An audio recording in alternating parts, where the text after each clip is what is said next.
சக்தின்னு சொல்றாங்க. பாரதிய ஜனதா கட்சியும் தீய சக்தின்னு பல காலமா சொல்லிட்டு இருக்கிறோம். அதனால இது ஒண்ணும் தீய சக்தி தான் திமுக.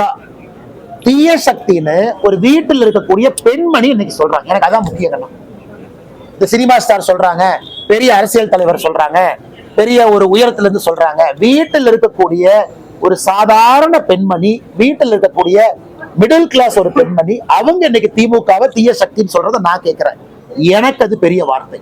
ஏன்னா இன்னைக்கு சாதாரண அடித்தட்டு மக்களுடைய வாயிலிருந்து திராவிட முன்னேற்ற கழகம் தீய சக்தின்னு சொல்ல ஆரம்பிச்சிருக்கிறாங்க. அது வாக்கு பெட்டியில இவிஎம் மிஷின்ல அது மாறும்.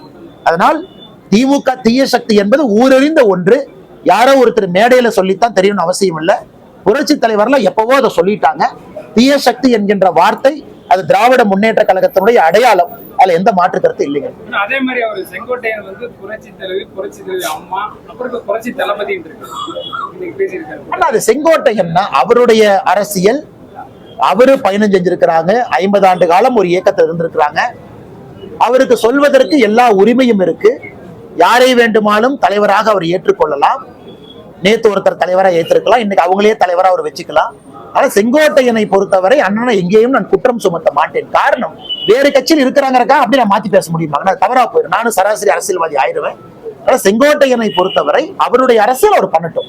மோதுவது தேர்தல் களத்துல வாக்குப்பட்டியல மோதுவது. ஆனா செங்கோட்டையன் அவர்கள் இந்த கொங்கு பகுதியினுடைய சீனியர் மோஸ்ட் பொலிட்டீஷியன். இன்னைக்கு கொங்கு பகுதியினுடைய சீனியர் மோஸ்ட், என் தமிழ்நாட்டிலே இன்னைக்கு one of the senior most பொலிட்டீஷியனா 50 ஆண்டு காலம் சட்டமன்றத்தில் இருக்கிறாங்க. அது சாதாரண ஒரு வேலை கிடையாது. அதனால அரசியல் அனுபவத்தை நான் கொச்சப்படுத்த விரும்பல. அந்த மனிதர் ஒரு முடிவு எடுத்திருக்கிறாரு, ஒரு அரசியல் களத்துக்கு போறாரு அப்படின்னா யோசிச்சுதான் ஒரு முடிவு எடுத்திருப்பாருங்க.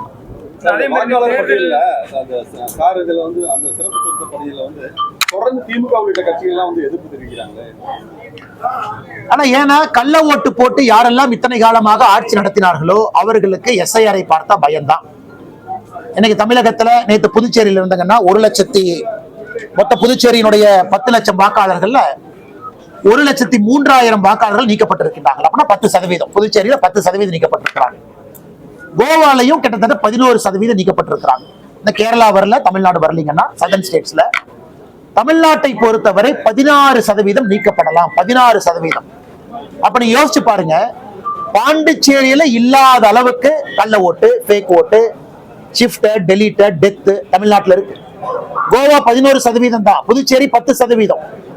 அதனால இன்னைக்கு இத்தனை காலமாக ஆட்சி செய்த திராவிட முன்னேற்ற கழகம் புரிந்து கொள்ள வேண்டும். பாண்டிச்சேரியில காங்கிரஸ் கட்சிக்கு பிரச்சனை இல்லை. நேற்று நான் முழுவதும் பாண்டிச்சேரியில இருந்தேங்கன்னா, எஸ்ஐஆர் வந்த பிறகு பாண்டிச்சேரியில வரைவு வாக்காளர் பட்டியல் 16ஆம் தேதி வெளியிட்டாங்க. காங்கிரஸுக்கு பிரச்சனை இல்லை. கோவால வரைவு வாக்காளர் பட்டியல் 16ஆம் தேதி வெளியிட்டாங்க. காங்கிரஸுக்கு, ஆம் ஆத்மி கட்சிக்கு பிரச்சனை இல்லை. தமிழ்நாட்டுல மட்டும் திராவிட முன்னேற்ற கழகத்துக்கு என்னென்ன பிரச்சனை? நேர்மையாக திராவிட முன்னேற்ற கழகத்தினுடைய BLA-ட்டும் உட்கார்றாங்க, பாரதிய ஜனதா கட்சியினுடைய BLA-ட்டும் இருக்கிறாங்க, ஏடிஎம்கே BLA-ட்டும் இருக்கிறாங்க, நாம் தமிழர் கட்சி BLA-ட்டும் இருக்கிறாங்க, திரு விஜய் அவர்களுடைய BLA-ட்டும் இருக்கிறாங்க, காங்கிரஸ் கட்சியினுடைய BLA-ட்டும் இருக்கிறாங்க. அவங்க முன்புதான் BLO இந்த வேலையை செய்யறாங்க. எப்படி ஃப்ராடு பண்ண முடியும்? இந்த வரைவு வாக்காளர் பட்டியல் என்பது ஒரு BLO 68,000 BLO கொடுத்த சேர்த்து அவங்க வெளியிடுறாங்க. ஒரு BLO-வும் எல்லா அரசியல் கட்சிகளையும் உட்கார வச்சு செய்யும் பொழுது எப்படி அது ஃப்ராடு நடக்குங்கன்னா? அதனால திராவிட முன்னேற்ற கழகத்தை பொறுத்தவரை போகாத ஊருக்கு வழி சொல்லிக் கொண்டிருக்கின்றார்கள்.